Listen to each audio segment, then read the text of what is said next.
Kamusta po mga ka-DC? Nagpapasalamat po ako sa inyo dahil parami na tayo ng parami sa bawat araw. Nakakagana na handog ang kayo lagi ng kwento. Sa mga silent listeners natin, paramdam naman po kayo. Kahit pusuan nyo lang po ako sa comment section. I-comment nyo na rin kung taga saan kayo ha.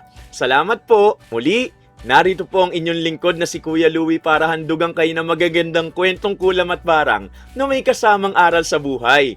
Sa mga nagpapa-shoutout, nasa dulo po ng video. Palambing naman po, paki-like, comment, share at subscribe sa channel natin. Malaking tulong kasi yan para mapalago pa ito. Sa nagdaang story natin, si Kagatay Ulusoy na gumanap bilang emir sa The Secrets of Feria ang sinampol ko. Ngayon, dito tayo sa Hollywood actor na siguradong kilala niyong lahat. Sample ah. Pwede bang kumain ka ng TikTok dahil ang baho ng hininga mo? Donkey ang ginampanan niya sa Hollywood film na ito. Ay, nasabi ko na yata. Okay, i-comment nyo nga kung sino siya at kung anong movie ito. Bago natin simulan ng kwento, check muna natin. Nakapag-like, comment, share, and subscribe ka na po ba? Ayan! Sa blue up at black up, na-add at na-follow nyo na po ba ako? Nandyan po sa comment section ng link. Nakapin na po yan. Palambing naman po. Thank you mga ka-DC. Ngayon, simulan na natin ang kwento ng malandi na waitress. Good morning, June. Lumabas si Trisha sa kanilang gate habang bitbit ang maliit niyang shoulder bag. Agad niyang napansin si June na nakayuko at abala sa paghuhugas ng motorsiklo. Hindi siya nagdalawang isip na lumapit kahit alam niyang nasa loob lang ng bahay ang live-in partner nito. Sa halip na dumiretso sa terminal, mas pinili muna niyang makipagkulitan sa lalaki dahil para sa kanya, mas masarap simula ng umaga kapag may lalaking napapangiti dahil sa kanya. Ay, magandang umaga din, Trisha. Ang aga mong lumabas ngayon ah. Buti naman napansin mo ko. Akala ko magbibisi-bisihan ka na naman sa motorsiklo mo kesa pansinin ng maganda mong kapitbahay. Ay, nako, huwag kang ganyan. Kapag narinig tayo ni Lisa, siguradong hindi na ako makakahawak ng motor buong araw. Takot ka pala sa kanya eh. Akala ko matapang ka kapag kasama mo mga tropa mo sa inuman. Ibang tapang sa bahay eh. Mas gusto kong iwasan ng gulo kaysa matulog mamaya sa sala. Ang linis ng motor mo ah. Sana ganyan ka rin kasipag maglinis kapag ako ang kasama mo. Uy, ano ka ba? Baka kung ano na naman ang marinig ng mga kapitbahay. Mahilig ka talaga magbiro ng delikado. Delikado lang kung may mahuhulog ang loob. Ikaw ba, nahuhulog na o nagkukunwari ka lang? Tigilan mo nga ako. Baka mamaya may magtapo ng tabo rito at pareho pa tayong mapahiya. Sus, kapag pinagalitan ka, sabihin mong ako ang lumapit. Hindi kita hayaang mapagalitan ng mag-isa, no? Habang nagsasalita si Trisha, sinadya niyang hawakan ang balde ni John at ilapit ito sa kanya. Halos magkadikit na ang kanilang mga balikat. Hindi naman kumikibo si John. Subalit halatang naiilang habang palingalinga sa pintuan ng bahay. Mas lalo yung ikinatuwa ni Trisha dahil para sa kanya, mas nakakatuwang asarin ng lalaking alam niyang pilit lumalayo, ngunit hindi rin makaalis sa tabi niya. Kapag ganyan ka ng ganyan, baka isipin mong wala na akong pakialam sa kinakasama ko. Kung wala kang pakialam, hindi ka ganyan kakabado. Nakakatuwa ka pala kapag natatakot ka, no? Di ako natatakot. Nag-iingat lang ako dahil ayokong may umiyak mamaya sa loob ng bahay. Talaga? Ang sweet mo naman. Ang swerte rin ng partner mo, no? Pero, mas swerte ka siguro kung ako ang partner mo. Ay, ikaw talaga. Kahit kailan hindi ka nauubusan ng pangaasar sa mga lalaki. Biglang bumukas ang pintuan ng bahay at lumabas si Lisa. Nanigas si June nang makita ang masama nitong tingin. Mula ulo hanggang paa, tinignan nito si Trisha bago mariing tinawag ang kinakasama. June, pumasok ka na nga rito ngayon din. Mukhang mas interesado ka pa sa kapitbahay kaysa sa ginagawa mo ah. Sandali lang, Lisa. Nagkukwentuhan lang kami. Huwag ka naman mag-isip agad ng kung ano-ano. Naku ate, wag po kayong mag-alala. Nagkataon lang na nadaanan ko siya habang naguhugas ng motor. Hoy, wag mo akong lokohin. Kitang-kita ko kung paano ka dumidikit at nagpapakyut sa lalaking may kinakasama na. Sus, Kung nagsiselos kayo, wala na po akong magagawa ron. Hindi ko kontrolado kung paano tumingin ang mga lalaki sa akin. Lumapit si Lisa kay June at mahigpit itong hinila paloob ng bahay. Hindi na nakapalag ang lalaki at napasunod na lamang habang nakayuko. Bago tuluyang maisara ang pinto, napalingon pa siya kay Trisha na nakangiti lang at bahagyang kumaway. Nang magsara ang pinto, inayos ni Trisha ang kanyang buhok at nagpatuloy sa paglalakad patungo sa terminal na para bang wala lang nangyari. Hanggang sa mapadaan siya sa isang construction site. Maganda umaga, miss. Pero mas maganda ka pa sa umaga. Kumikinang ang ganda mo. Nako, matagal ko nang alam na mas maganda ako sa lahat. Kaya kapag ikaw ang dumaan, ganado na kami magbuhat ng semento buong araw eh. Kung araw-araw kang dadaan dito, baka matapos namin ang gusali ng mas maaga sa target. Aba, parang gusto ko na tuloy maningil. Baka mamaya, puro tingin lang ang bayad niyo sa akin, ha? Nakasandal ang ilang manggagawa sa mga hollow blocks habang naghahanda ang iba sa pagbubuhat ng mga bakal. Sa halip na mailang sa mga biro ng mga ito, mas lalo pa siyang naging komportable.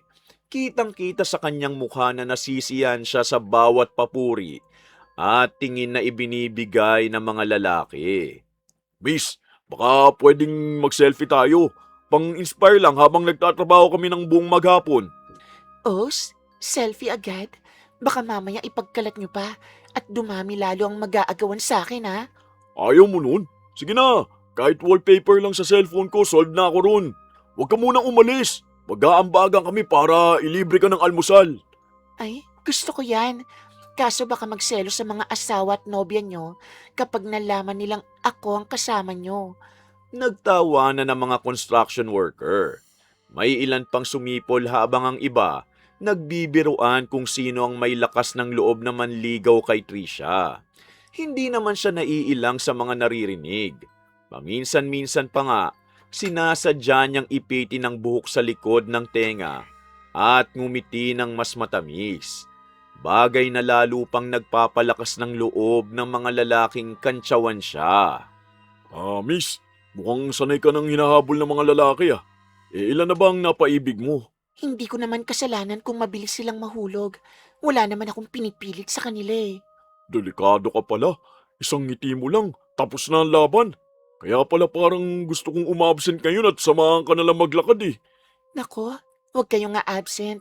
Baka ako pang sisihin ng foreman kapag wala kayong natapos. Muling umugong ang tawanan sa paligid. Napalingon pa ang ilang dumaraang tao dahil sa ingay ng kanilang biruan. Hindi man lang nailang si Trisha. Sa halip, pinagmasdan pa niya ang mga lalaking halos hindi na maalis ang tingin sa kanya. Hindi niya maipaliwanag kung bakit ganun na lamang ang saya niyang nararamdaman tuwing nakikita niyang may mga lalaking napapangiti, natutulala o nahuhumaling sa kanya. Para kay Trisha, sapat na ang ganong atensyon upang gumanda ang kanyang buong araw. Hoy miss, bukas ulit ah. Baka tamarin kami magtrabaho kapag hindi ka dumaan dito sa amin eh. Tingnan natin, kapag mababait pa rin kayo, baka gawin ko ng parte ng routine ko ang pagdaan dito. Pangako yan ha. Aabangan namin tuwing umaga para ganado kami magtrabaho. Huwag niyo akong aabangan ng gusto. Baka mapabayaan yung trabaho at ako pang masisi. Kahit isang ngiti mo lang, sapat na para sipagin kaming lahat. Bahagyang natawa si Trisha bago kumaway sa mga manggagawa at nagpatuloy na sa paglalakad patungo sa terminal. Ilang sandali pa, dumating ang jeep na sasakyan niya. Pagkaupo niya sa tabi ng bintana, natanaw pa niyang nakatingin pa rin sa kanya ang ilan sa mga construction worker habang unti-unting umaandar ang sasakyan. Napailing siya habang nakangiti. Hindi niya alam kung bakit ganun na lamang ang saya niyang nararamdaman sa tuwing may mga lalaking nahuhumaling sa kanya. Para sa dalaga, yun ang pinakamagandang paraan upang simulan ang bawat araw bago pumasok sa trabaho. Wala talagang makakatanggi sa ganda ko. Pagkababa ni Trisha sa jeep, dumiretso siya sa resto bar. Maaga pa kaya naghahanda pa lamang ang mga empleyado bago magbukas ang restaurant. May nag-aayos ng mga mesa, may nagpupunas ng kubyertos, at may naglilinis ng counter. Pagpasok pa lamang niya, agad siyang ngumiti nang makita ang mga waiter. Hindi na siya nag-aksaya ng oras at diretsyong lumapit sa mga ito na tila may balak na namang manggulo. Trisha, huwag kang lumapit. Maaga pa lang pero mukhang may binabala ka na namang kalukuhan eh. Kalokohan agad. Nakita ko lang namang gusto tang kwelyo mo. Nakakaya sa mga customer kapag ganyan. Hayaan mo na yan. Kaya niyang ayusin ang sarili niya. Huwag mo nang pagdiskitahan. Os, bakit? Bawal na bang tumulong? Ang seryoso niyo naman kaagad ngayong umaga. Hindi pagtulungan tawag dyan. Kapag dumidikit ka kasi sa akin, ako naman ang malilintikan sa bahay eh. Napangiti lang si Trisha bago tuluyang inilapit ang dalawang kamay sa kwelyo ng waiter. Kahit umiiwas to, mabilis niyang naituwid ang kwelyo at pinagpagpa ang magkabilang balikat na para bang may alikabok. Napailing ang dalawa pa nilang kasamahan dahil alam nilang hindi na naman papayag si Trisha na hindi siya makapang-asar ng lalaki bago magsimula ang trabaho. O ayan, mas gwapo ka na ngayon kesa kanina. Baka dumami pang magpa-picture sa'yo. Ay, ikaw talagang dahilan kung bakit lagi akong nagpapaliwanag sa girlfriend ko eh. Oo nga, hindi pa siya nadadala. Akala mo walang nangyari nung huli. Sus, kung mahal ka talaga ng girlfriend mo, hindi siya magsiselos sa simpleng pag-aayos ng kwelyo. Eh, ibang usapan ng simpleng pag-aayos sa halos magkadikit na tayong dalawa, no? Tumawa si Trisha at iniwan muna ang unang waiter. Lumipat naman siya sa isa pang lalaki na abalang nag-aayos ng mga baso sa counter. Kinuha niya ang suklay na nakasilip sa bulsa ng apron nito at siya mismo ang nagsuklay sa buhok ng lalaki. Lalong naging mailap ang waiter at napakamot na lamang sa batok habang pinagtatawanan siya ng iba nilang kasamahan. Trisha, ibalik mo nga ang suklay ko. Baka isipin ng makakakita, ikaw na ang girlfriend ko. Bakit? Masama ba kung ako muna mag-ayos sa'yo? Mukhang hindi ka kasi marunong mag-ayos ng buhok. Hindi yan ang problema. Ikaw ang problema dahil wala kang pakialam kung sino ang masasaktan. Sus, ang dami niyong iniisip. Hindi ba pwedeng masaya lang tayo habang nagtatrabaho? Hindi lahat pareho ng iniisip mo. May mga relasyon na nasisira dahil sa sobrang pagiging malapit mo sa amin eh. Bahagyang natahimik ang grupo matapos marinig ang huling sinabi ng waiter. Hindi yun ang unang beses na may nagpaalala kay Trisha tungkol sa ugali niya. Gayunman, hindi man lang nabawasan ang ngiti sa kanyang labi. Para sa kanya, wala siyang ginagawang mali. Masaya lang siyang makipagbiruan at wala siyang balak baguhin ang sarili dahil lamang sa selos ng ibang tao. Sana talaga mag-ingat ka na. Baka dumating ang araw na hindi na simpleng away ang kaharapin mo.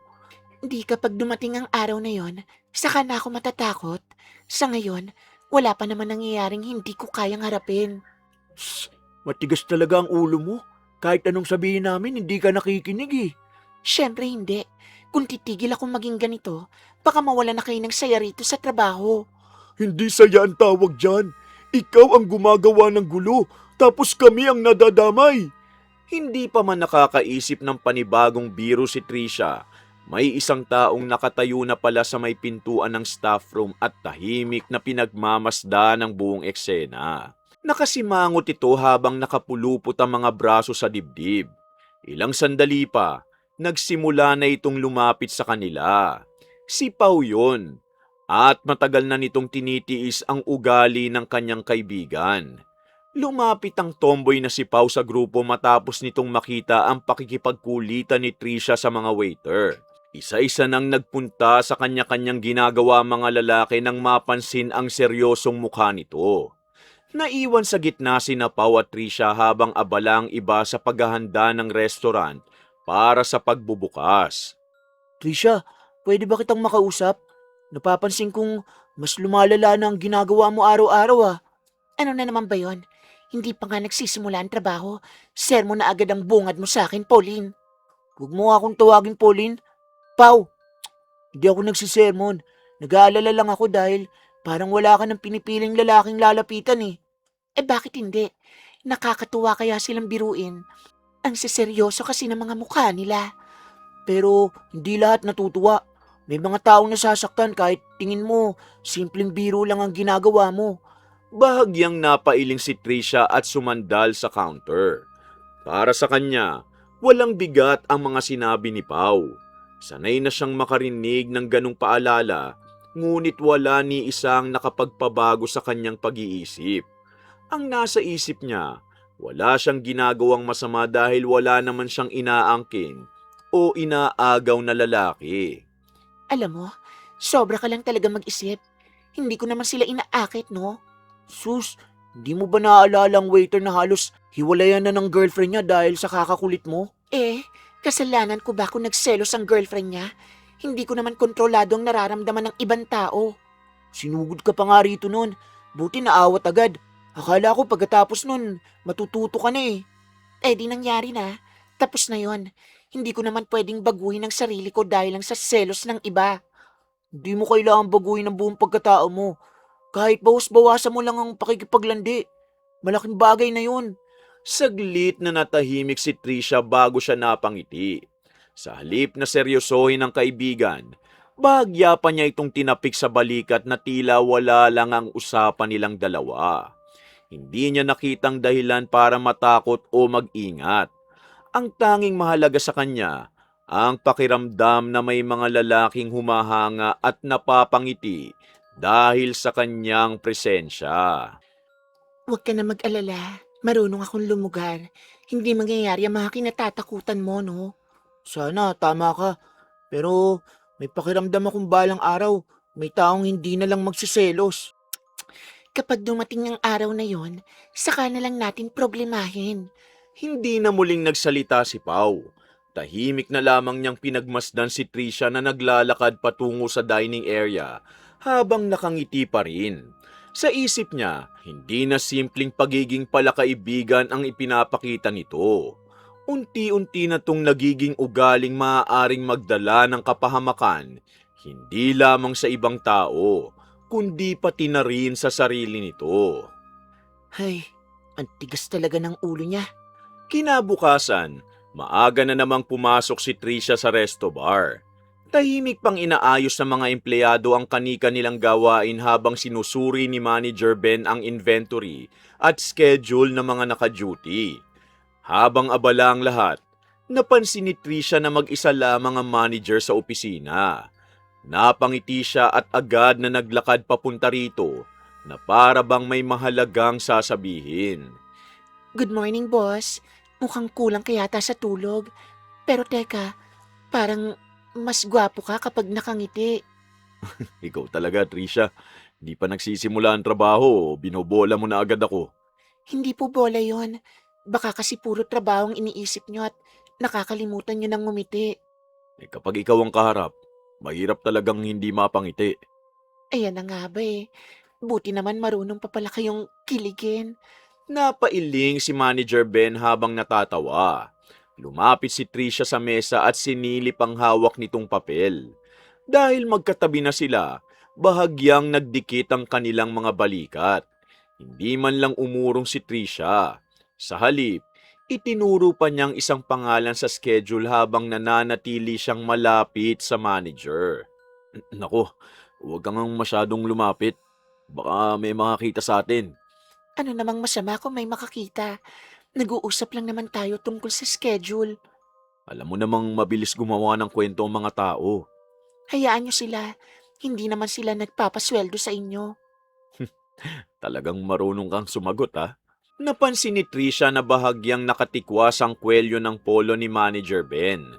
Nang hindi nagpapaalam, inilapit niya ang dalawang kamay at inayos yon. Saglit na natigilan ng manager ngunit hinayaan lang siya. Nang matapos, pinagpagpa ni Trisha ang balikat nito na para bang may alikabok na gusto niyang alisin. O ayan, maayos na tingnan. Sayang naman ang gwapo kung gusto tang kwelyo. Hindi mo na kailangang gawin yan. Kaya ko namang ayusin ang sarili ko eh. Alam ko, mas gusto ko lang na ako ang nag-aayos. Nako, delikado ka talagang kasama, Trisha. mula sa labas ng opisina. Tahimik na napansin ni Pau ang dalawang magkatabi. Huminga siya ng malalim bago lumapit. Pagpasok niya, agad niyang nakita ang paglayo ni Trisha sa manager na para bang walang nangyari. Tisha, pwede ba kitang makausap sandali? Ano na naman? Ang aga-aga mukhang sermon na naman ang dala mo. Hindi mo ba kayang dumistansya kahit konti sa manager? Bakit ba? Wala namang mali siya dun. Hindi yan ang punto. May asawang tao. Hindi mo ba naiisip yun? Hindi ko naman inaagaw si manager sa asawa niya. Nakikipag-usap lang ako. Alam kong ganyan ang tingin mo. Pero iba ang nakikita ng ibang tao eh. Nilalandi mo na siya. Problema na nila yun. Hindi ko kontrolado ang iniisip nila, no? Ay, sana lang hindi dumating ang araw na magsisi ka sa katigasan ng ulo mo. Hindi na sumagot si Trisha. Ngumiti lamang siya at marahang kumindat kay Manager Ben bago tuluyang lumabas ng opisina. Naiwan namang napapailing ang tomboy na si Pau habang tahimik na pinagmamasda ng kaibigan. Ramdam niyang hindi na simpleng pakikipagbiruan ang ginagawa ni Trisha. Unti-unti na itong nagiging dahilan upang magkaroon ng tensyon sa paligid. Ngunit tila wala pa ring balak ang dalaga na baguhin ang kanyang ugali. Ay nako, kundi lang talaga kita kaibigan eh. Pagsapit ng tanghali, nagsimula ng dumami ang mga customer sa resto bar. Halos mapuno ang mga mesa kaya naging abala ang mga waiter at waitress sa pagkuha ng order. Sa labas ng restaurant, huminto ang isang puting pick-up. Magkasabay na bumaba sina Harold at Joke na kapwa galing sa trabaho. Nakangiti si Harold habang si Joke tahimik na sumunod sa likuran. Pare, dito na lang tayo. Masarap daw ang pagkain dito eh. At maganda pa raw ang mga waitress. Nako, kahit saan naman pwede. Ikaw lang naman ang namimili ng kakainan natin. Huwag kang ganyan. Minsan lang tayong lumabas ng maaga sa trabaho. O sige na nga. Basta ikaw ang bahala sa o-orderin natin. Huwag kang mag-alala. Baka pagpasok natin, mawala pa ang pagod mo. Pagpasok ng dalawa, agad silang sinalubong ng isang waiter at itinuro ang bakanting mesa malapit sa bintana. Habang naglalakad, biglang napahinto si Joke nang mapansin niya si Trisha na may kausap na customer. Hindi niya namalayang nakatitig na pala siya rito habang nakangiti ang dalaga sa kausap nitong lalaki. Hoy! Ano nangyari sa'yo? Kanina pa kita tinatawag eh. Di ka man lang kumikibo. Wala. May napansin lang ako. Oops! Huwag mo sabihin yung waitress ang tinitignan mo. Hindi ko alam eh. Pero parang hindi ko maalis ang tingin ko sa kanya. Abay, mala! Ikaw na tahimik at walang interes sa babae. Biglang natulala. Tigilan mo nga ako. Baka marinig pa niya. Napangisi si Harold habang patuloy na inaasar ang kaibigan.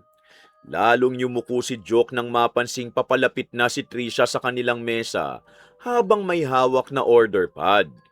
Hindi niya alam kung bakit biglang bumilis ang tibok ng kanyang dibdib. Good afternoon mga sir. First time niyo yata rito. Ano pong maipaglilingkod ko sa inyo? Oo, unang beses namin. Kaya ikaw na rin ang bahalang mag-recommend ng masarap. Nako, maraming masarap dito. Pero kung akong tatanungin niyo, mas masarap kapag may kasamang masayang kausap at mas masarap pa sa pagkain. Mukhang tama ang narinig kong kwento tungkol sa restaurant na to ah. Talaga? Ano naman ang kwento? Na masarap na ang pagkain, mas masarap pa raw kausap ang isang waitress dito. Napatawa si Trisha at bahagyang tinapik ang balikat ni Harold gamit ang order pad. Hindi niya namalayang lalo pang yumuko si Joke habang tahimik na pinagmamasdan ang kanilang masayang biruan. Ang galing mo namang mambola. Mukhang sanay na sanay ka na. Hindi ako nang bobola. Kapag may maganda talaga, sinasabi ko lang ang totoo. Ganun ba? Baka mamaya, lahat ng waitress dito sabihin mo ring maganda. Hindi na kailangan. Ikaw pa lang, busog na ang mata ko eh. Nako, mabulunan ka niyan. Sige na, kunin ko ng order niyo ha. Tahimik na isinulat ni Trisha ang kanilang order. Minsan, napapatingin siya kay Harold at napapangiti sa mga biro nito. Samantalang si Joke, halos hindi makatingin ng diretsyo. Kahit gustuhin niyang magsalita, tila nawawala ang lahat ng salitang naisabihin sa tuwing magtatama ang kanilang mga mata. Sa unang pagkakataon, naramdaman niyang may babaeng kayang guluhin ang kanyang isip sa isang simpleng ngiti lamang. Pare, tinamaan ka yata. Uy, ano ka ba? Baka may makarinig. Natawa na lang si Harold sa kaibigan. Ilang minuto ang lumipas, bumalik si Trisha dala ang mga in-order nila. Maingat niyang inilapag ang mga pagkain sa mesa habang nakangiti. Halatang mas magaan ang kilos niya kay Harold. Samantalang ni hindi niya halos matignan si Joke. Heto na mga in-order nyo, sir. Ingat lang po ha. Mainit pang sizzling plate. Salamat. Buti na lang ikaw ang nagdala. Mas gumanda yata lalo ang tanghali ko. Ang galing mo talaga, Mambola. Baka ganyan din ang sinasabi mo sa ibang babae, ha? Hindi pili lang ang pinibigyan ko ng papuri. Nako, baka mapapaniwala mo pa ako niyan. Tahimik lang si Joke habang pinagmamasdan ng dalawa. Ilang beses siyang nagtangkang magsalita ngunit nauudlo tuwing maririnig niyang nagtatawanan sina Harold at Trisha. Pakiramdam niya, para siyang taong hindi nakikita kahit magkatabi lamang sila.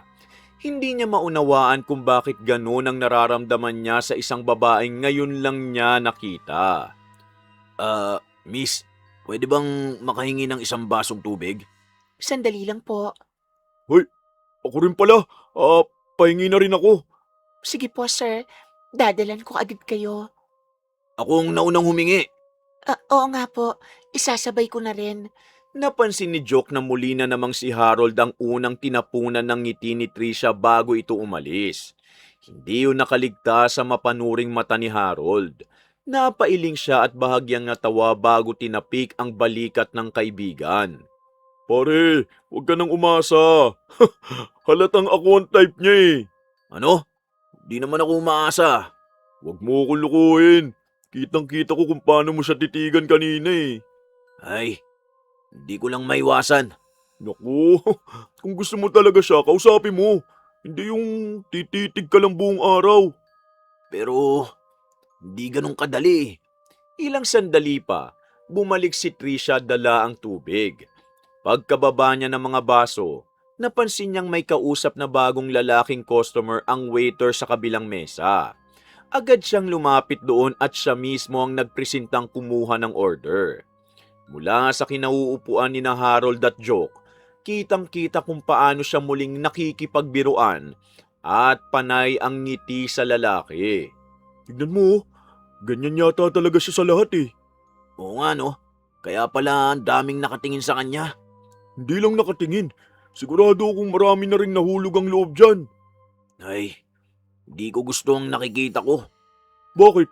Wala pa nga kayong usapan, nagsiselos ka na. Tahimik na napakuyom ang kamao ni Joke. Hindi niya maalis ang tingin kay Trisha habang masaya itong nakikipag-usap sa ibang lalaki. Bawat ngiti at tawa ng dalaga, tila unti-unting sumisikip sa kanyang dibdib. Hindi niya maipaliwanag kung bakit gano'n na lamang ang bigat ng nararamdaman niya, gayong ilang oras pa lamang silang nagkikita. Makalipas ang ilang minuto, muling dumaan si Trisha sa kanilang mesa. Saglit na tumingin si Joke sa kanya na tila nag-iipon ng lakas ng loob upang magsalita. Ngunit bago pa niya maibuka ang bibig, nauna nang nagsalita si Harold. Miss, baka naman pwedeng humingi ng tissue. Oo naman. Sandali lang, sir. Salamat. Ang bilis mo talaga mag-asikaso. Siyempre naman. Special service para sa mababait na customer. Napangiti si Harold habang sinusundan ng tingin si Trisha. Samantala, si Joke muling nanahimik. Sa kauna-unahang pagkakataon sa buhay niya, naramdaman niyang gusto niyang maagaw ang atensyon ng isang babae. Subalit habang lumilipas ang bawat minuto, lalo niyang napapatunayang tila wala siyang puwang sa mundo ni Trisha. Unti-unting napalitan ng selos ang paghanga niyang naramdaman nang una niya itong makita. Ay, Baka naman simpleng paghanga lang to. Samantala, pagsapit ng gabi, isa-isa nang nagsiuwian ang mga customer. Tahimik na nagliligpit ang mga waiter habang binibilang ni Manager Ben ang kinita ng resto bar sa loob ng opisina. Nang mapansin yun ni Trisha, iniwan muna niya ang paglilinis ng isang mesa at diretsyong lumapit sa manager. Mula sa kinauupuan ni na Harold at Joke, kitang-kita pa rin nila ang nangyayari habang hinihintay ang sukli sa kanilang order. Boss, mukhang pagod na pagod ka na. Baka gusto mong ako nang tumulong magbilang yan. Wag na, konti na lang naman to at matatapos na rin ako. Ang daya mo naman. Ayaw mo yata akong makasama ng matagal eh. Hindi ganoon. Baka lang isipin ng iba kung ano na naman ang ginagawa natin. Hayaan niyo sila, boss. Wala naman silang pakialam sa atin. Bahagyang natawa si Manager Ben. Lumapit pa si Trisha at sinadyang alisin ang maliit na himulmol sa balikat nito. Halos magdikit na naman ang dalawa habang hindi namamalayang may isang taong nakatingin mula sa labas ng salamin ng opisina. Kaya pala hindi ka pa makauwi. Dito ka lang pala masayang nakikipagtawanan. Mila, teka, hindi ito katulad ng iniisip mo. Good evening po. May kailangan po ba kayo kay boss? Ikaw ang kailangan kong kausapin. Wala ka na bang ibang lalaking pwedeng landiin? Nakikipag-usap lang naman ako. Wala akong ginagawang masama. Huwag mo kong gawing tanga. Hindi ako bulag para hindi makita ang mga kilos mo. Lumabas agad si Manager Ben sa opisina at sinubukang awatin ng asawa. Napatingin ang mga waiter at waitress sa kanilang direksyon. Napatigil din sa ginagawa si Pau habang tahimik na pinagmamasda ng komprontasyon. Mila, tama na. Maraming tao. Pag-usapan natin ito sa labas. Bakit sa labas pa? Para hindi nila malaman kung paano kanya paikot-ikutin? Ate, hindi ko naman inaakit ang asawa nyo. Hindi mo man aminin, kitang-kita sa kilos mo. Wala kang respeto sa mga babaeng karelasyon ng mga lalaking nilalapitan mo. Kung may tiwala naman kayo sa asawa nyo, hindi kayo dapat natatakot sa akin. Tahimik na nakamasid si Pau habang nagtatalo na sina Trisha at Mila. Hindi niya maiwasang isipin na yun na ang ikalawang beses na may babaeng sumugod kay Trisha dahil sa pagiging malapit nito sa mga lalaking may karelasyon. Pakiramdam niya, hindi na magtatagal bago may mangyaring mas malala. Trisha, halika na nga. Sinabi ko na kasi sa'yo eh. Hindi ka kasi nakikinig sa akin. Pagkatapos ng nangyaring komprontasyon sa resto bar, tahimik nang nagsara ang establishmento. Kinabukasan, naging abala na naman ang mga empleyado sa kanika nilang trabaho na tila walang nangyari nung nakaraang gabi. Sa kabilang banda, hindi pa rin maalis sa isip ni Joke si Trisha. Pagpasok pa lamang nila ni Harold sa resto bar ng tanghaling yun, agad niya nang hinanap ng tingin si Trisha. Pare, huwag mo sabihin siya na naman ang una mong hinahanap pagpasok pa lang natin dito. Hindi ko naman sinasadya eh. Kusang napupunta ang tingin ko sa kanya. Delikado na yan. Kapon pa kita pinapaalalahanan pero parang wala kang naririnig. Di ko maintindihan ang sarili ko, pare. Kapag hindi ko siya nakikita, parang may kulang sa araw ko. Huwag mo hayaang umabot sa punto na masasaktan ka lang sa kakaisip sa babaeng wala namang pakialam sa'yo. Naupo si Joke habang pinagmamasdan si Trisha na abala sa pagsiserbisyo sa ibang mesa. Mula sa malayo, kitang-kita niyang masigla itong nakikipag-usap sa mga customer. Paminsan-minsan, tumatawa ito at bahagyang hinahawakan ng braso ng kausap. Hindi niya maipaliwanag kung bakit bawat ngiti ni Trisha sa ibang lalaki, tila may kung anong kumukurot sa kanyang dibdib. Magandang tanghali ulit mga sir. Ang bilis niyong bumalik Mukhang nagustuhan niyo talaga ang pagkain namin. O syempre, masarap ang pagkain dito Saka, magaling pa ang nagseserbisyo. Nako, baka puro papuri na lang ang baon niyo sa pagpunta rito Totoo naman Di ako marunong magsinungaling kapag may maganda akong nakikita. Mukhang sanay na sanay ka talaga mambola, sir. Napangiti si Trisha habang isinusulat ang order ni Harold. Nang lumingon siya kay Joke, Sandali lamang ang itinagal ng tingin niya bago muling bumalik kay Harold. Hindi man lang niya tinanong ang gusto nitong kainin. Si Harold pang nagsabi ng order ng kaibigan nito. Miss, ako na lang sana ang magsasabi ng order ko. Pasensya na. Akala ko pareho lang kayo ng gusto. Pare, huwag ka naman magtampo. O-order ka pa lang parang iniiwan ka na agad. Hindi ako nagtatampo. Sus, kilala kita. Kapag ganyan ka katahimik, may iniisip ka na naman. Iniabot ni Trisha ang order pad sa waiter na magdadala ng pagkain bago siya lumipat sa katabing mesa. Doon, muli siyang nakipagbiruan sa isang lalaking customer na mag-isang kumakain. Hindi maiwasang mapatingin ni Joke sa direksyon nila. Habang tumatagal ang usapan ng dalawa, lalo siyang hindi mapakali sa kanyang kinauupuan. Uy, tignan mo sarili mo. Hindi ka na halos kumukurap kakatingin sa kanya. Nakakainis kasi. Ano nakakainis? Parang pare-pareho ang ngiti niya sa lahat. Akala ko kahapon, espesyal ang pakikitungo niya sa'yo. Pare, trabaho niya maging magalang sa customer.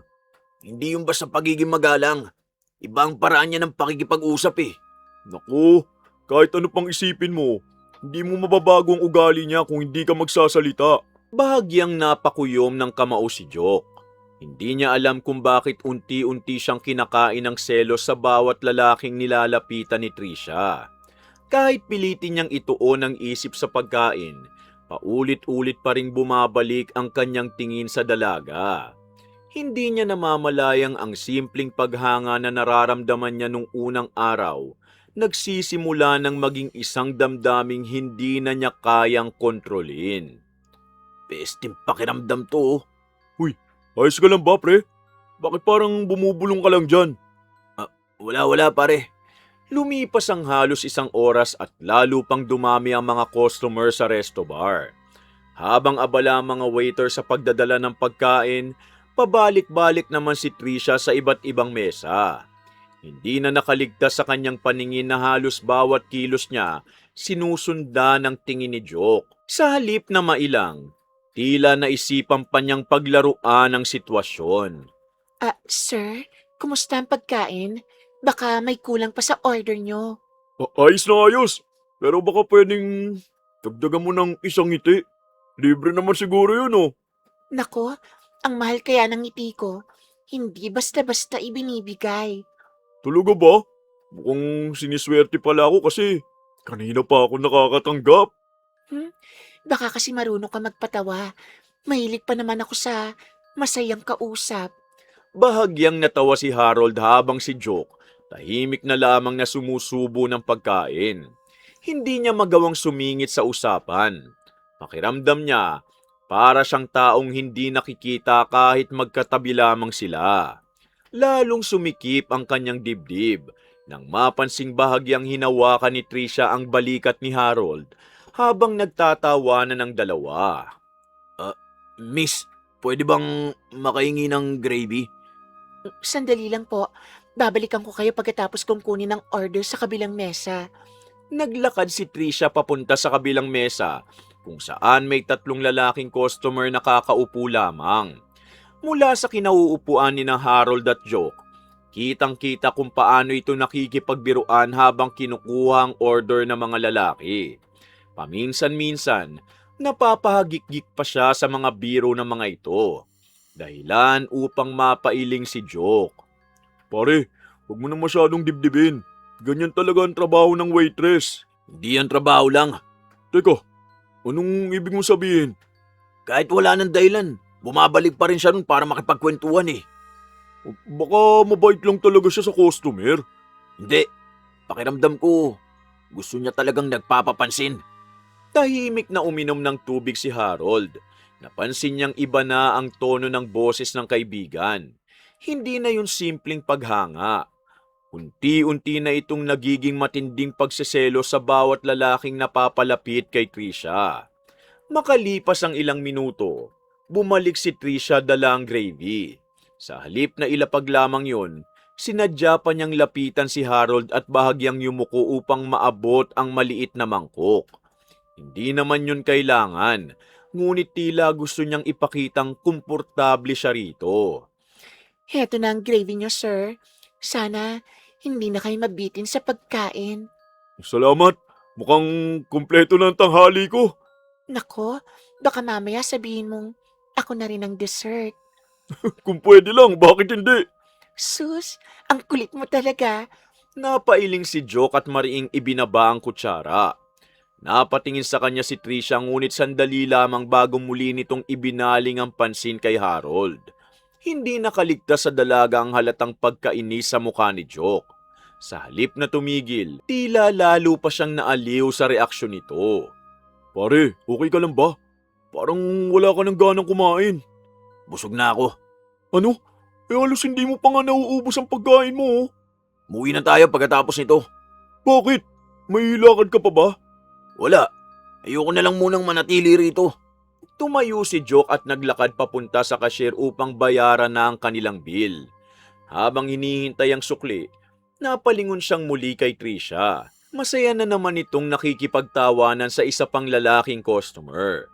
Napayuko siya at mahigpit na napakuyom ang kanyang kamao.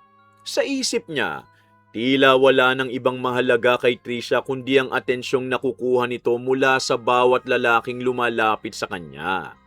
Pagsapit ng gabi, natapos ang duty ni Trisha at isa-isa nang nagsiuwian ng mga empleyado. Matapos magpalit ng damit, lumabas siya ng resto bar habang abala si Pau sa pagsasara ng counter. Pagdating niya sa tapat ng establishmento, napansin niyang may isang lalaking naghihintay sa ilalim ng poste ng ilaw. Huminga ng malalim si Joke bago dahan-dahang lumapit sa kanya. Miss, pwede ba kitang makausap kahit 5 minuto lang?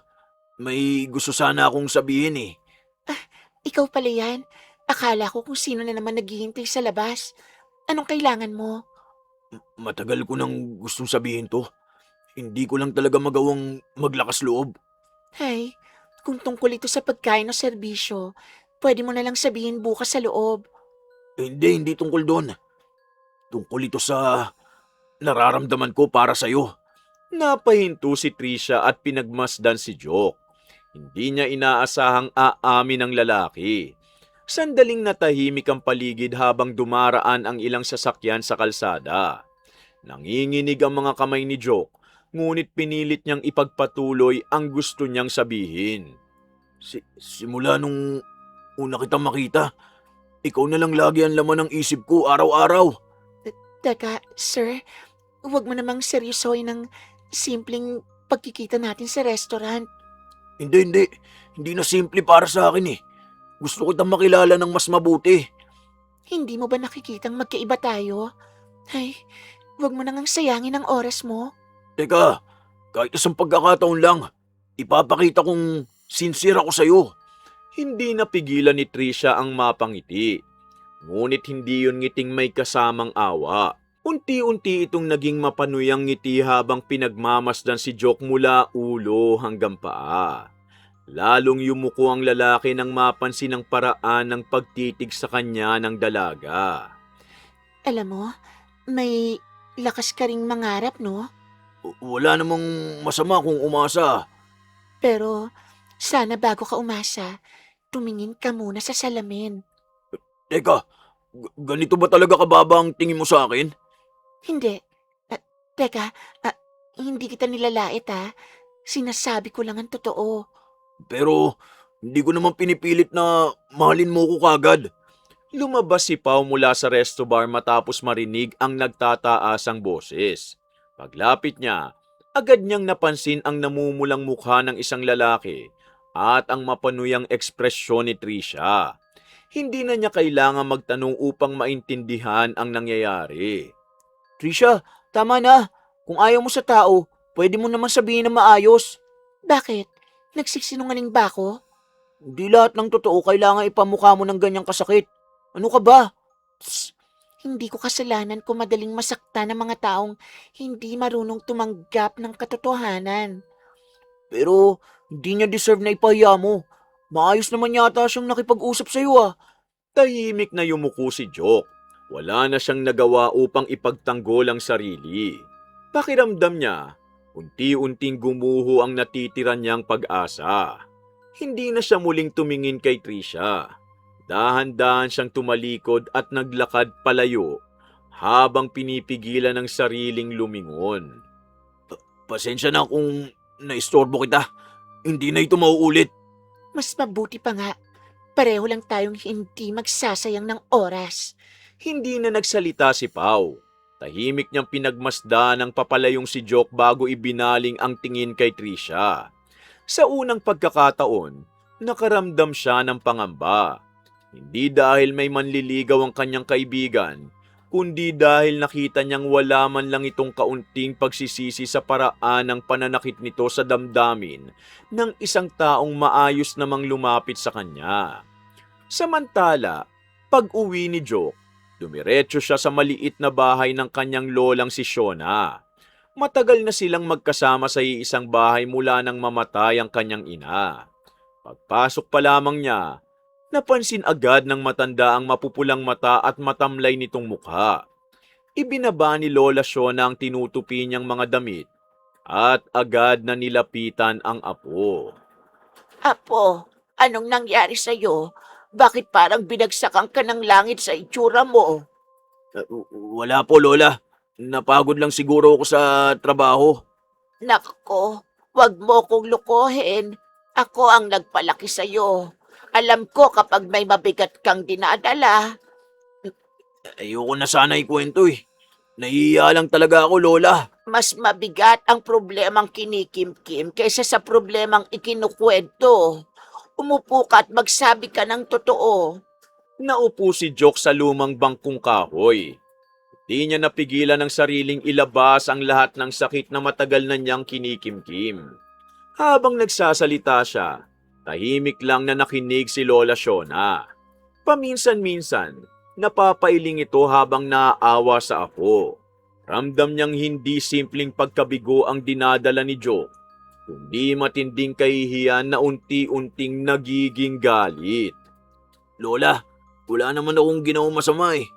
Maayos akong lumapit at nagsabi lang ng nararamdaman ko sa kanya.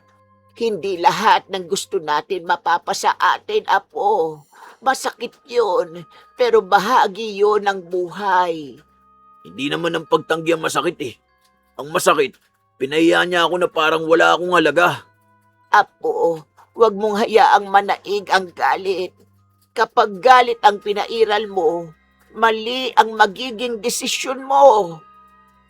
Paano ko makakalimutan ang sinabi niya? Hanggang ngayon paulit-ulit pa rin bumabalik sa isip ko. Apo, ang sugat sa puso, naghihilom din. Kailangan mo lang bigyan ng panahon. Huminga ng malalim si Lola Shona bago tumayo upang kumuha ng maiinom nilang dalawa. Habang naghihintay, napatingin si Joke sa isang lumang aparador sa sulok ng bahay. Bahagyang nakaawang ang pinto nito at nasilayan niya ang isang kahong kahoy na balot ng lumang tela. Napansin niyo ng matanda kaya agad niya itong isinara at inilagay ang susi sa bulsa ng kanyang saya. Lola, ano po ba ang laman ng kahong yun? Parang matagal nyo nang itinatago yan ah. Mga lumang gamit lang yon na hindi na dapat pinapakialaman. Bakit parang iniiwasan nyo kung makita yun, La? Dahil may mga bagay na mas mabuting ibaon na lang sa nakaraan, Apo. Teka, ano po ba talaga yun, La? Mga gamit ng pamilya natin noong panahong gumagawa pa ako ng kulam. Nanlaki ang mga mata ni Joke sa narinig. Hindi niya akalaing totoo pala ang mga bulong-bulungan noon tungkol sa kanyang lola. Tahimik na umupo muli ang matanda at bahagyang yumuko. Halatang ayaw na nitong balikan ang nakaraan. Ngunit alam niyang kailangan niyang ipaliwanag ang lahat bago pa mahuli ang lahat. Matagal ko nang tinalikuran ng gawaing yun. Walang kulam na walang kapalit. Kapag may sinaktan ka gamit ang kasamaan, may kapalit din yung kapahamakan sa gumagawa. Ibig sabihin, totoo pala ang lahat? Totoo. Kaya ipangako mo sa akin na hinding-hindi mo gagalawin ang kahong yon. Ayokong maranasan mo ang mga pagkakamaling pinagsisihan ko habang buhay. Sige po, Lola.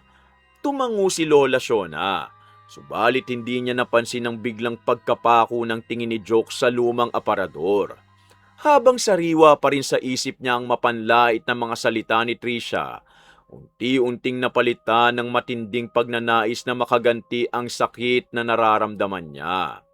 Hindi man niya yun ipinakita sa kanyang lola, may isang panganib na desisyon na nagsisimula ng mabuo sa kanyang isip.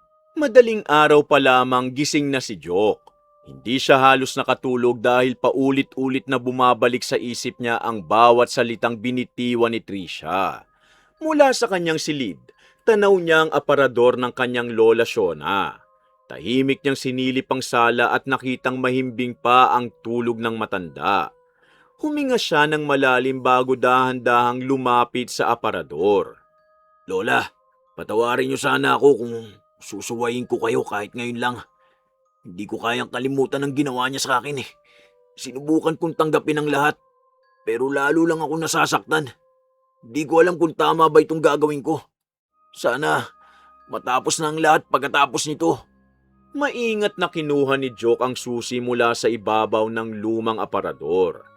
Dahan-dahan niyang binuksan ito upang hindi makalikha ng ingay. Kinuha niya ang kahungkahoy at mabilis na dinala yun sa kanyang silid. Nang maisara ang pinto, saka lamang niya muling binuksan ang kahon. Naroon ang mga kandila, tela at ang makapal na kwaderno na mahigpit na ipinagbawal sa kanya ng kanyang lola. Ito na ba yung sinasabing walang magandang idudulot? Teka, bakit parang mas lalo kong hinihila ng mga pahina nito? Hindi naman siguro mangyayari agad ang sinasabi ni Lola. Saka, isa lang naman ang gusto kong mangyari. Gusto ko lang maramdaman niya ang sakit na ibinigay niya sa akin. Dahan-dahang binuklat ni Joke ang kwaderno. Isa-isang nabasa niya ang mga lumang sulat kamay ng kanyang lola nung kabataan pa nito. May mga pahinang may babala, may mga ritual na hindi dapat gamitin ng walang sapat na dahilan, at may paalala na bawat kulam may kapalit na kapahamakan sa gumagawa.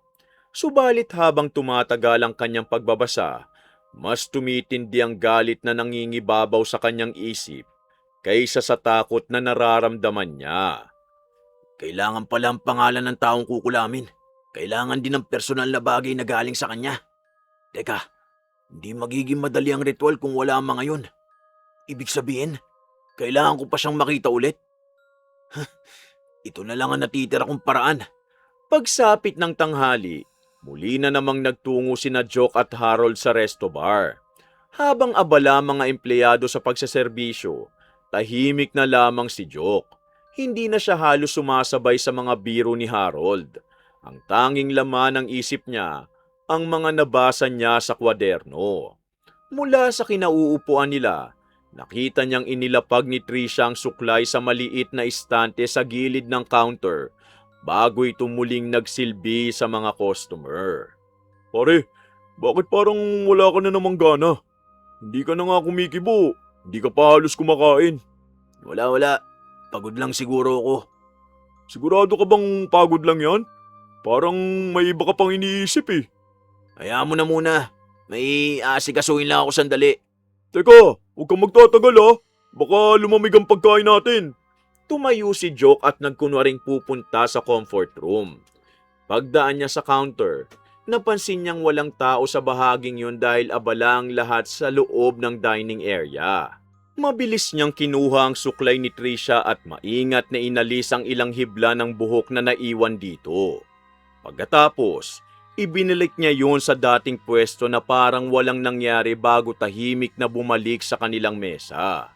Habang nakaupo muli sa harap ng pagkain, hindi niya namalayang mahigpit na niyang hawak ang maliit na piraso ng tissue na pinaglagyan niya ng mga hibla ng buhok.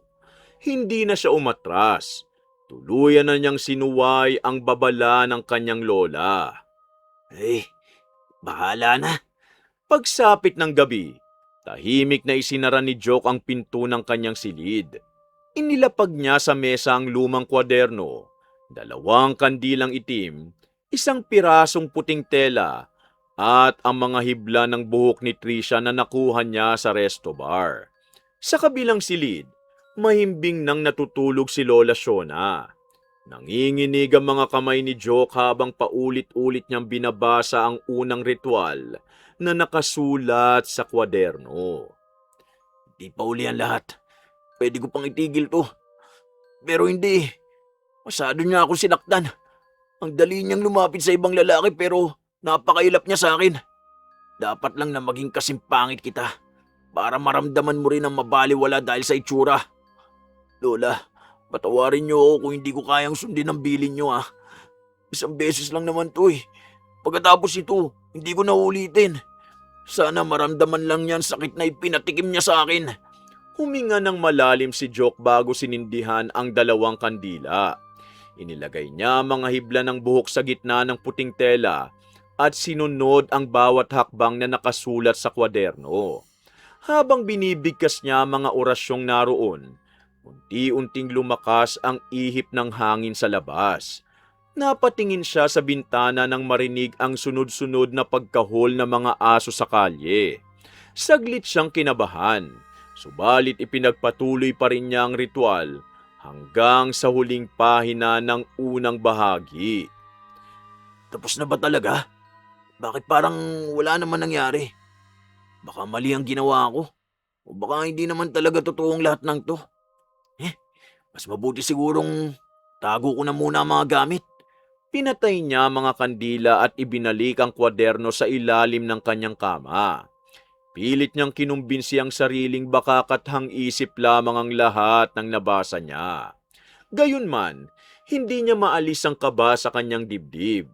Hindi niya alam kung dapat ba siyang matuwa o matakot sa ginawa niyang pagsuway sa kanyang lola. Kinabukasan, maaga ring pumasok si Trisha sa resto bar. Katulad ng nakagawian, masigla siyang bumati sa mga kasamahan at agad na nagsimula sa kanyang trabaho. Habang naghahanda ng mga baso para sa mga customer, bigla siyang napahawak sa batok na tila may matalim na bagay na tumusok dito, kasabay ng bahagyang pagkahilo. Aray, bakit parang bigla akong nahilo? Okay ka lang ba? Namutla ka yata bigla. Ayos lang ako. Baka kulang lang ako sa tulog kagabi. Umupo ka muna sandali. Kami na ang bahala rito. Hindi na. Mawawala rin to mamaya. Sayang ang oras kapag nagpahinga pa ako. Ilang minuto lamang ang lumipas. Muli siyang nakaramdam ng kakaibang hapdi. Ngayon naman sa kanyang labi. Napahawak siya rito at napansin niyang tila namamagayon kahit wala naman siyang kinakain na maaaring magdulot ng allergy. Pinilit pa rin niyang ngumiti at lumabas sa dining area upang magsilbi sa mga customer. Sigurado ka bang wala kang nararamdaman? Oo, konting hilo lang to. Hindi naman ako mamamatay. Hindi normal ang pamumutla mo ah. Nako, hayaan nyo na. Kapag nakita nyo akong nakangiti, ibig sabihin, kaya ko pa. Matigas talaga ang ulo mo. Habang inilalapag ni Trisha ang isang baso ng malamig na tubig sa mesa ng customer, bigla itong nabitawan ng kanyang kamay. Bumagsak ang baso sa sahig at sabay na nabasag. Napaatras ang mga customer sa gulat habang natigilan si Trisha. Hindi niya maipaliwanag kung bakit bigla na lamang nanghina ang kanyang mga daliri, gayong maayos naman ang pagkakahawak niya rito ilang segundo lang ang nakalipas. Sa kabilang bahagi ng resto bar, tahimik na nakaupo si Joe kasama si Harold. Nakita niya ang pagkabasag ng baso at ang pamumutla ni Trisha. Bahagya siyang napakuyom sa kanyang kinauupuan habang pilit inaalala ang huling babala ng kanyang lola. Doon na siya nagsimulang maniwala na maaaring totoo ang kapangyarihang nakatago sa lumang kwaderno na kanyang ninakaw. Kung umepekto na yun, hindi ko na mababawi. Ang alin pare? Ha? Wala. Samantala, lumipas ang 3 araw mula nang unang makaranas ng kakaibang panghihina si Trisha. Sa halip na magpatingin sa doktor, ipinagpalagay niyang pagod lamang ang dahilan ng kanyang nararamdaman. Tuloy pa rin ang kanyang pagpasok sa resto bar at hindi rin nabawasan ang pakikipagbiruan niya sa mga lalaking customer. Samantala, araw-araw namang bumabalik sina Harold at Joke sa restaurant. Tahimik lang si Joke habang lihim na inoobserbahan ang bawat pagbabago kay Trisha. Pare, napapansin mo ba? Parang namumutla yata si Trisha nitong mga nakaraang araw. Ha? Siguro napapagod lang siya sa trabaho. Pero kanina muntik na naman siyang matumba habang naglalakad eh. Baka kulang lang siya sa pahinga. Habang naghahain ng pagkain sa isang mesa, biglang nakaramdam si Trisha ng matinding pangangati sa kanyang leeg. Napahinto siya at napakamot ng paulit-ulit. Nang mapadaan siya sa salamin na nakasabit sa dingding, napansin niyang may maliliit na mapupulang pantal na nagsisimula ng kumalat sa gilid ng kanyang leeg. Agad niya itong tinakpan ng kanyang buhok bago muling ngumiti sa mga customer. Pao, may dala ka bang compact powder? Parang may tumubong pantal sa leeg ko eh. Powder agad ang hinahanap mo? Hindi mo ba dapat ipatingin yan? Maliit lang naman. Baka kagat lang ng lamok. 3 araw ka nang may iniinda. Hindi na normal yan. Sus, kapag hindi nawala mamaya, saka ko naaasikasuhin. Kung ako sa'yo, huwag mo nang hintayin lumala pa bago ka kumilos. Hindi pinansin ni Trisha ang payo ni Pau. Dumiretso siya sa comfort room at sinubukang takpan ng makeup ang mga pantal. Nang tignan niya ang sarili sa salamin, bahagya siyang napakunot noo dahil tila mas dumami pa ang mapupulang marka kaysa ilang minuto lamang ang nakalipas. Gayunpaman, pinili pa rin niyang lumabas at ipagpatuloy ang trabaho.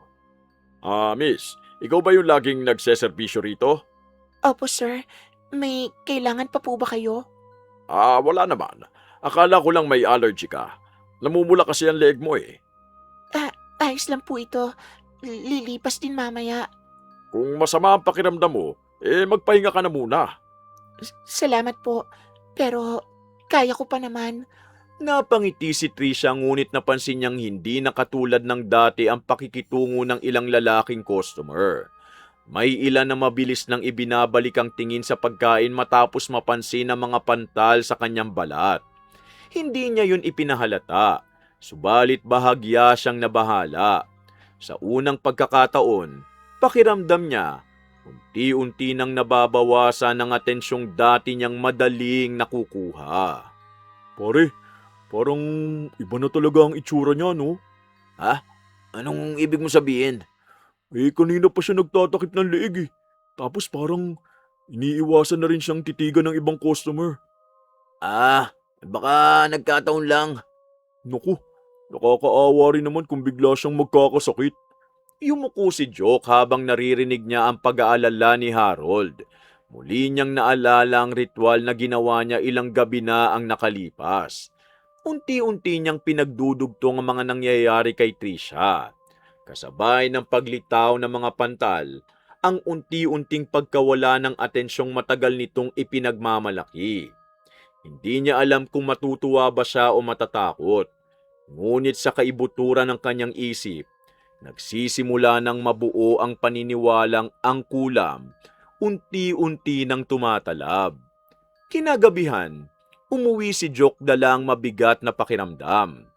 Habang papasok siya sa bahay, nadatnan niyang naghihintay si Lola Shona sa sala. Nakasindi ang isang maliit na lampara sa mesa at nakatitig lang ang matanda sa kanya. Halata sa mukha nito na may gusto itong itanong. Joke, sabihin mo sa akin ang totoo. Kinuha mo ba ang kwaderno ng hindi ko nalalaman? Lola, Huwag mo akong pagsisinungalingan. Nawawala ang kwaderno at alam kong ikaw lang ang nagbukas ng aparador. pasensya na po. Hindi ko sinasadyang suwayin kayo, Lola. Bakit, Apo? Ano ang ginawa mo? Sinunod mo ba ang nakasulat doon? Opo. Dahan-dahang napaupo si Lola Shona. Napapikit ito habang mahigpit na nakakuyom ang kanyang mga kamay. Hindi niya akalaing mangyayari ang matagal na niyang kinatatakutan. Ilang sandali siyang nanahimik bago muling tumingin sa kanyang apo. Alam mo bang hindi biro ang ginawa mo? Kapag nagsimula ang kulam, hindi lang ang biktima ang nagdurusa. Wala na akong pakialam kung anong mangyari sa akin, Lola. Iyan ang pinakamapanganib na sinasabi ng taong pinag-aharian na ng galit, Apo. Gusto ko lang maramdaman yan sakit na ipinatikim niya sa akin, Lola. E paano kapag mas mabigat pa ang sinapit niya kaysa sa gusto mong mangyari? Matatanggap mo ba yon? Hindi ko na alam, Lola. Dahan-dahang tumayo si Lola Shona at lumapit sa aparador.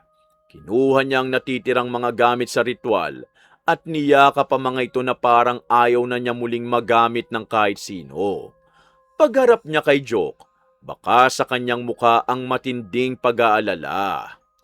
May panahon ka pa para itigil ito. Huwag mong hintayin dumating ang araw na huli na ang lahat, Apo. Pero hindi ko pa kayang umatras, Lola. Kung ganon, ipagdarasal kong mali ang kutob ko. Hindi na sumagot si Joke. Pumasok siya sa kanyang silid habang naiwan si Lola Shona sa sala. Sa unang pagkakataon matapos niyang talikuran ang mundo ng kulam, muli niyang naramdaman ang parehong pangambang minsang sumira sa kanilang pamilya. Kinabukasan, maagang umalis si Trisha para pumasok sa trabaho. Paglabas niya ng bahay, napansin niyang kakaiba ang pakiramdam ng paligid. Walang bumabati sa kanya at wala ring mga matang sumusunod sa bawat kilos niya. Pagdating niya sa tapat ng bahay ni June, nakita niya itong naguhugas ng motorsiklo. Napangiti siya at biglang huminto. Umaasang babalik ang dating pakikipagbiruan nito sa kanya. June, ang aga mo naman. Baka gusto mong may kasama habang naguhugas ka ng motor.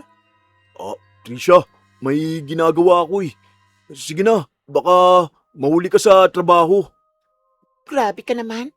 Dati nakikipagkwentuhan ka pa sa akin ng matagal Mas mabuting wag na natin balikan yun. Ayoko nang magkaroon ulit kami ni Lisa ng problema eh. Wala ka man lang babalak tignan ako.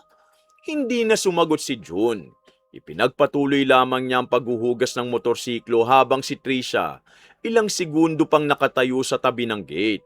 Hindi niya inaasahang ganito kasimple ang pagkawala ng atensyong dati niyang madaling nakukuha. Dati, sapat na ang isang ngiti niya para mapahaba ang usapan nila. Ngayon, parang gusto na lamang siyang makaalis ni June. Pinilit niyang ngumiti bago nagpatuloy sa paglalakad. Ilang minuto pa, narating niya ang construction site na dati niyang dinaraanan. Dito siya karaniwang sinasalubong ng mga sipol at masasayang kantsaw.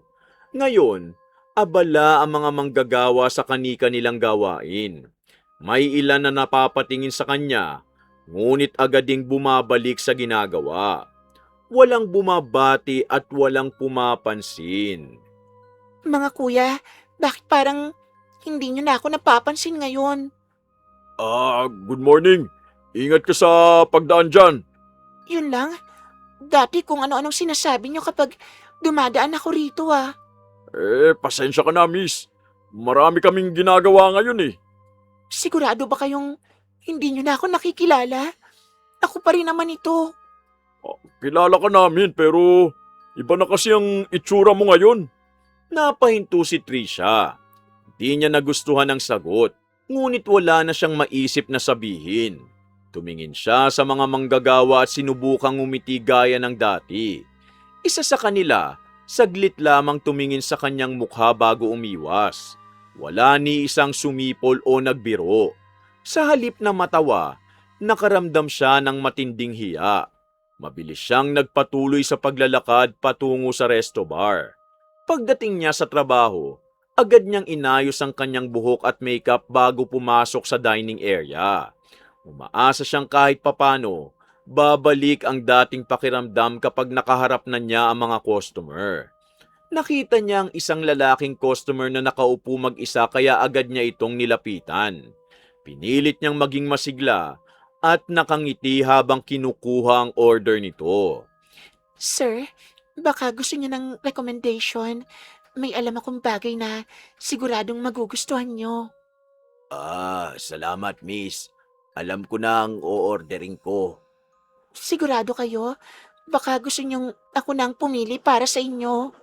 Okay na ako. Tawagin ko na lang kayo kung may kailangan ako. Sige. Tawagin mo lang ako kapag kailangan mo ng kahit ano. Tumango ang lalaki at ibinalik ang tingin sa menu. Naiwan si Trishang nakatayo sa tabi ng mesa ng ilang segundo. Dati, sa ganitong pagkakataon, may susunod pang biro o papuri. Ngayon, wala. Bumalik siya sa counter at pilit nang umiti kay Pau. Trisha, okay ka lang? Kanina ka pa parang may hinahanap. Wala. Parang hindi na lang talaga ako napapansin ng mga lalaki. Siguro dahil may pinagdadaanan ka rin ngayon. Mas mahalagang magpahinga ka muna. Hindi mo naiintindihan. Dati kahit saan ako pumunta, may pumapansin sa akin. Baka naman kasi panahon na para hindi mo na yung gawing sukatan ng sarili mo. Pero bakit parang ang sakit kapag bigla na lang nawala yun, Pau? Hindi nakasagot agad ang tomboy na kaibigang si Pau. Samantala, napatingin si Trisha sa salamin sa likod ng counter. Sa unang pagkakataon, hindi niya tinitignan ng sarili para ayusin ang buhok o makeup. Tinitigan niya lamang ang kanyang mukha at napaisip kung ano pa ang natitira sa kanya ngayong wala na ang atensyong matagal niyang ipinagmamalaki. Lumipas ang mga oras, lalo pang napansin ni Trisha ang pagbabago sa pakikitungo ng mga lalaki sa paligid niya. Hindi na niya kayang magkunwaring wala siyang pakialam. Sa bawat pagdaan niya sa dining area, umaasa siyang may customer na tatawag sa kanya o may waiter na makikipagbiruan. Ngunit abala ang lahat at tila wala ng interes sa mga dating kalukuhan niya. Boss, bakit parang ang seryoso mo ngayon? Hindi ka na ba natutuwa kapag kinukulit kita? Trisha, marami akong ginagawa. Mas mabuting tapusin muna natin ang trabaho. Kahit konting biro lang, ayaw mo na? Hindi naman sa ayaw. Natuto na lang akong mag-ingat sa pakikitungo ko sa'yo. Dahil ba kay Mila? Hindi naman kita inaagaw sa kanya. Hindi ko na gustong magkaroon ulit ng problema dahil sa maling pagbibigay ng atensyon ko sa ibang babae. Ayoko nang masaktan pa ang asawa ko. Napatingin si Trisha sa manager. Dati, mabilis itong tumawa sa mga biro niya at nakikisabay sa kanyang pangaasar. Ngayon, maingat na nitong pinananatili ang distansya. Hindi niya na ito mapilit na bumalik sa dating pakikitungo. Maging ang mga waiter na dati niyang kinukulit, umiiwas na kapag nakikita siyang papalapit. Pau, bakit parang lahat kayo nagbago? May ginawa ba akong hindi ko alam? Trisha, hindi kami nagbago. Siguro natuto lang kaming maglagay ng hangganan. Pero dati naman, masaya tayong lahat ah. Masaya para sa'yo. Hindi ibig sabihin na ganun din ang nararamdaman ng lahat. Teka, akala ko gusto rin nila kapag nilalandi ko sila. May ilan sigurong natutuwa. Pero hindi mo alam kung ilan ang napipilitan lang sumabay dahil ayaw ka nilang mapahiya. Napayuko si Trisha. Hindi niya agad matanggap ang sinabi ni Pau. Sa buong buhay niya, nasanay siyang isipin na ang mga ngiti, biro at pagsipol ng mga lalaki, patunay na gusto nila ang kanyang ginagawa. Ngayon lamang niya naisip na baka may mga taong hindi lang nagsasabi ng totoo para maiwasan ang gulo. Maya-maya, may customer na lalaking pumasok. Agad na napatingin si Trisha sa kanya. Nakilala niya ito bilang isa sa mga regular na customer na dati mahilig makipagbiruan sa kanya. Lumapit siya at pilit na ibinalik ang dating lambing sa boses. Sir? Ikaw na naman. Akala ko hindi ka na pupunta rito. Hinahanap mo ba ako? Hindi Trisha. Nagkataon lang na malapit ang trabaho ko rito. Nako, dati sinasabi mong masaya kang makita ko eh. Dati yun. Ayoko na magkaroon ng maling impression sa mga kasama ko. Ibig sabihin, ayaw mo na akong kausapin, sir? Hindi naman. Pero mas mabuting normal na lang tayo. Tumango si Trisha kahit ramdam niyang masakit ang sagot. Bumalik siya sa counter at hindi na nagsalita. Maya-maya, napansin niyang may isang lalaking pumasok sa restaurant. Saglit siyang napatingin.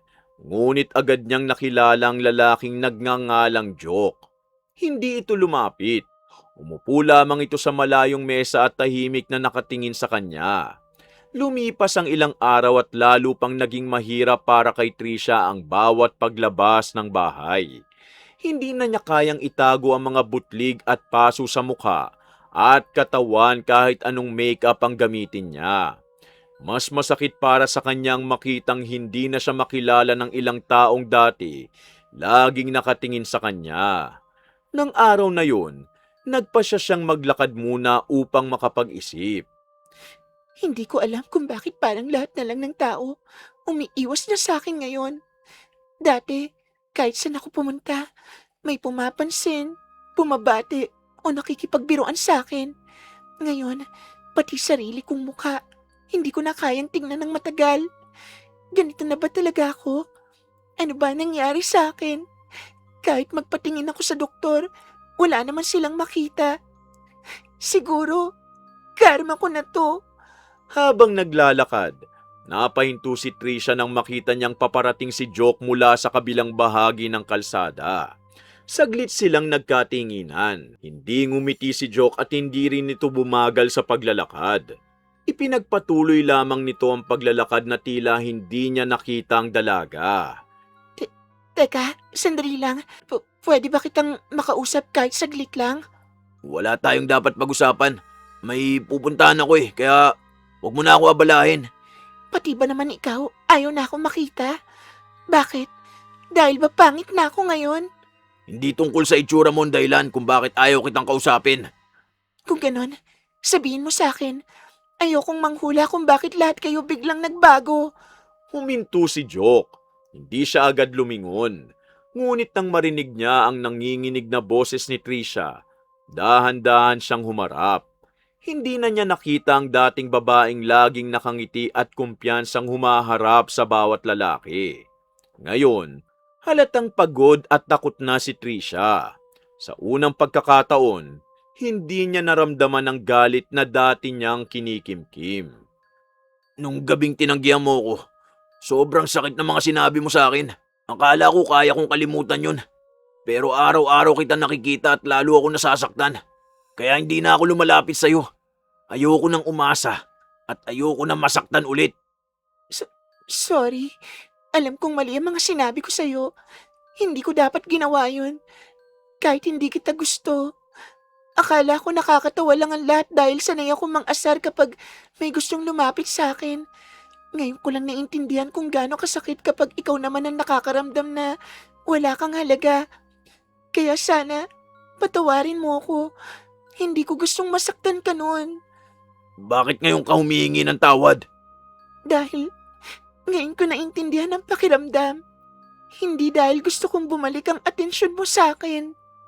Trisha, sincere ka ba talaga sa sinasabi mo? Oo, kahit hindi mo ko patawarin. Gusto kong malaman mong pinagsisisihan ko talaga yon. Saglit na yumuko si Joke. Matagal niyang hinintay ang pagkakataong marinig ang paghingi ng tawad ni Trisha. Subalit hindi niya inakalang darating ito sa panahong ganito na ang kalagayan ng dalaga. Sa halip na matuwa, nakaramdam siya ng matinding bigat sa dibdib. Naalala niya ang kwaderno, ang ritual, at ang unang gabing sinimulan niyang gamitin ang galit bilang dahilan para manakit. Trisha, may kailangan akong sabihin sa'yo bago pa ako tuluyang mawalan ng lakas ng loob. Ha? Ano yun? Bakit parang biglang nag-ibang mukha mo? Hindi normal ang lahat na nangyayari sa'yo. May ginawa ako at ako ang dahilan kung bakit ka nagkakaganito. Ano? Anong ibig mo sabihin? May ginawa ka sa akin? Oo, gumamit ako ng kulam laban sa'yo. Ginawa ko yun dahil sa galit at sama ng loob ko. Naniga si Trisha. Hindi niya agad naunawaan ang sinabi ni Joke.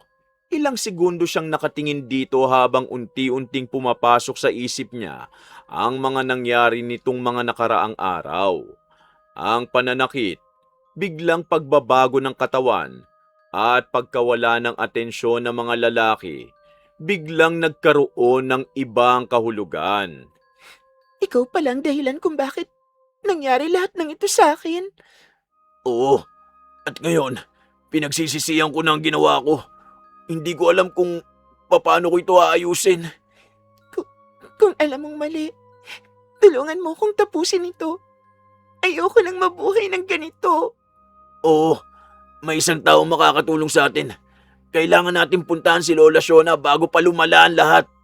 Tumango si Trisha kahit nangingilid ang luha sa kanyang mga mata.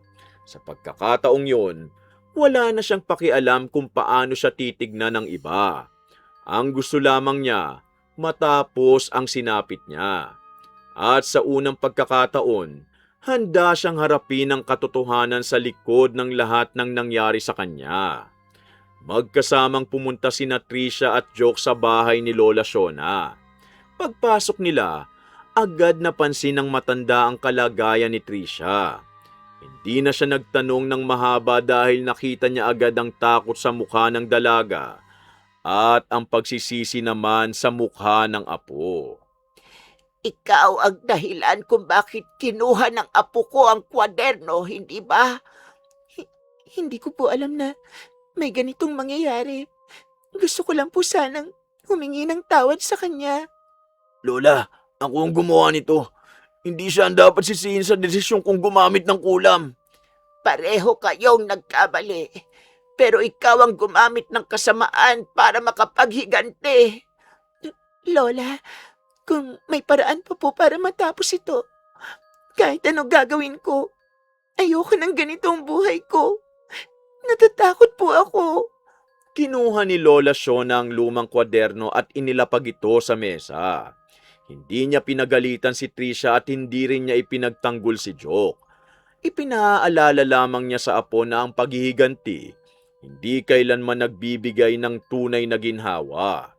Samantala, nakaupo si Trisha habang pinagmamasdan ng sarili niyang mga kamay na puno ng bakas na mga araw na lumipas. Joke, kailangan mong aminin ng buo ang ginawa mo at tanggapin ang anumang kapalit nito. Opo, Lola. Handa akong harapin yun. Ayoko na ipagpatuloy ang ginawa ko. Hindi ko rin gustong kalimutan ang mga mali kong ginawa bago nangyari ang lahat. Mabuti ang pag-amin sa kasalanan ng unang hakbang para matigil ang galit. Lola, tulungan mo kami matapos ito bago pa tuluyang masira ang mga buhay namin. Sinunod ni Joke ang bili ng kanyang lola habang si Trisha nanatiling nakaupo sa tabi nito. Matapos ang ritual na itinuro ni Lola Shona, tuluyang isinara ng matanda ang kwaderno. Hindi niya ito muling ipinahawa kay Joke. Sa mga sumunod na araw, unti-unting humupa ang mga kakaibang nararamdaman ni Trisha. Hindi agad nawala ang lahat ng bakas sa kanyang balat. Subalit bumalik ang lakas ng kanyang katawan at nakapagsimula siyang mamuhay ng normal. Makalipas ang ilang buwan, muli siyang dumaan sa dating construction site papunta sa trabaho. Nakita niya ang mga manggagawang dati niyang kinukulit. May ilan sa kanilang tumingin, ngunit walang sumipol o bumati gaya ng dati. Hindi na yun naging dahilan para huminto siya.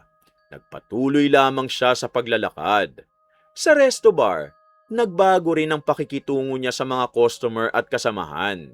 Hindi na siya nanunukso o dumidikit sa mga lalaking may karelasyon. Natuto siyang makipag-usap ng maayos at respetuhin ang mga hangganan ng ibang tao. Hindi na rin niya kailangan ng pagsipol, papuri o paghanga para maramdaman niyang may halaga siya. Isang hapon, nadatnan niya si Pao na nag-aayos ng mga gamit sa counter. Iba ka na talaga ngayon, Trisha. Hindi ko na kailangang pagsabihan ka tungkol sa mga lalaki. Natutunan ko na hindi ko kailangan landiin ng lahat para maramdaman kong mahalaga ako. Mabuti kung ganun. Mas gusto ko ang Trisha ngayon kaysa sa dating puro kalukuhan. Ako rin, ngayon ko lang naintindihan kung gaano karaming tao ang nasaktan ko dati. Basta, huwag mo nang kalimutan ang natutunan mo sa lahat ng nangyari ah. Tumango si Trisha at ngumiti. Hindi na niya hinintay na may lalaking pumansin sa kanya. Sa unang pagkakataon, sapat na sa kanya ang sariling katahimikan at respeto sa mga taong nakapaligid sa kanya. Samantala, sinunog ni Joke ang lumang kwaderno sa harap ni Lola Shona. Pareho nilang pinanood hanggang sa tuluyang maging abuna ang mga pahina. Hindi man mababawi ang mga nangyari, alam nilang pareho silang kailangang mamuhay ng hindi na inuulit ang kanilang mga pagkakamali. Sa huli, natutunan ni Trisha na ang paghahanap ng atensyon hindi masama. Ngunit nagiging mapanganib kapag ginagamit ang damdamin ng ibang tao para lamang maramdaman ang sariling halaga. Natutunan naman ni Joke na kahit gaano kasakit ang pagtanggi o pangahamak, hindi kailanman tama ang paghihiganti gamit ang kasamaan. Ang pagkakamali, maaaring pagsisihan. Ngunit ang tunay na pagbabago, makikita lamang kapag natutong wag na itong ulitin. Wakas! Ay, isang magandang kwento na naman po ang natapos natin mga ka-DC. Sana po may napulot kayong aral dito ha. Huwag niyo pong kalimutang mag-like, comment, share, and subscribe ha, para masuportahan niyo po ang channel natin. At bilang ganti, para mas exciting, i-comment nyo nga kung sino yung karakter ko na paborito nyo sa mga binosesan ko. Eto po sila sa mga anime. Sa mga K-drama at Tagalized films naman, i-search nyo na lang po ang pangalan ko ha, para makapili kayo sa kanila. Lilinawin ko lang mga ka-DC, yung sample na pinaririnig ko sa inyo sa bawat karakter, yun mismo ang boses na ginamit ko nung pinalabas sila sa Tagalized version sa TV. Huwag nyo rin pong kalimutang i-comment kung anong masasabi nyo sa kwento natin ngayon ha. Pag napili ko ang comment mo, isha-shoutout kita sa next story natin. Oh, shoutout na ulit tayo! Shoutout kay Sugimura Perla Castro na first commenter natin, Juliet B. from India, Jane Borsha Nenet from Bukawi, Bulacan, Lara May Manda, Carlin C. Devilla from Lemery, Batangas, Angeline Asnilo, Aisley from Israel, Heidi Borda from Lumban, Laguna, Jans Brusola, Gladys De Roda, Ainel Albuero, Rasha Crow from Georgia, USA, Mary Olan Pino, Marwin Ilanan from Singapore, Eunice Joy Alamo at kay Baby Euro, Tess Howgate, Amelia Isidro at kina Erica Pan at Thirdy Brul ng Payatas QC, at sa Familiara family na sina Erlin, Kuya Elijah, Ate Gab at Francis ng Rodriguez Rizal, Sonmig Abalain at shoutout kay Cisco Ule from Mama Frankie, Adversisita Barun, Majil, Isabel Masa from Milan, Italy, Maylin Oliva, Alona Minaki, Melanie Gatuteo at sa asawa niyo pong si Jasser, at sa mga anak niyong sina Jasmine at Alexa from Cabalagnan, Guimaras. Kumusta kayo? Sarap ng mangga dyan! Beth Sabay, Ning Gose and family from Texas, Leia May Dolores, Rowena Ungria from Hong Kong, Arlen Goso from Singapore, Abu Aba from Navaliches, Nurse Chat, Deli Asnay, Akimi Kimi, Cheryl Lad Kaayon, G2 Daw, Resel Galope from iChicken Gamagori, Japan, Alberto Olarte, Penny Ofiasa, Maricel Sibal, It's Me Iya, Elisa Fakesh, hindi rin naman po kagandahan si teacher, Daiben, Aisel Gacelos, Marites Suganov from Porac, Pampanga, Allen Bartolome, Edril Sato, Nerissa Molina, Rebecca Villunar, Kimpoy Feliciano, Ramonar, George Ativo, Dodge Makapana, and Jomar from Riyadh, Saudi. Tintin at sa mama at papa nyo po na sina Melissa at Restituto Bautista, Dana May Soriano, John Patrick Benaid, Pauline Antonio, Nor Pontinuela at Heart Pablico. Shoutout kina Mama Lauren Boyles ng California, USA, kina Kuya Liam at Baby Lay ng Quezon City, kina Bombom, Baby Jam at Jillian ng Sampaloc, Manila, kay Mamo Lovina at Papa Bong ng Manila, kay Tanod Potpot Mailas, pagaling ka to Fox, kayang-kaya mo yan. Kay Keisha Chua ng Torrance, California, kay Josh and Lauren Rubio ng Buena Park, California, at kay Ate Ryan ko. Pasensya na po sa mga hindi ko po na shoutout ha. Abangan nyo po sa mga susunod na upload natin. Kumusta po sa lahat ng mga kababayan natin na nasa ibang bansa at sa inyo pong masugid kong tagapakinig saan mang sulok ng Pilipinas. Mag-iingat po kayo palagi dyan ha. O paano? Samahan nyo po ulit ang inyong lingkod na si Kuya Louie sa susunod na kwento natin ha. Maraming salamat po at pagpalain tayong lahat ng puong may kapal. Bye!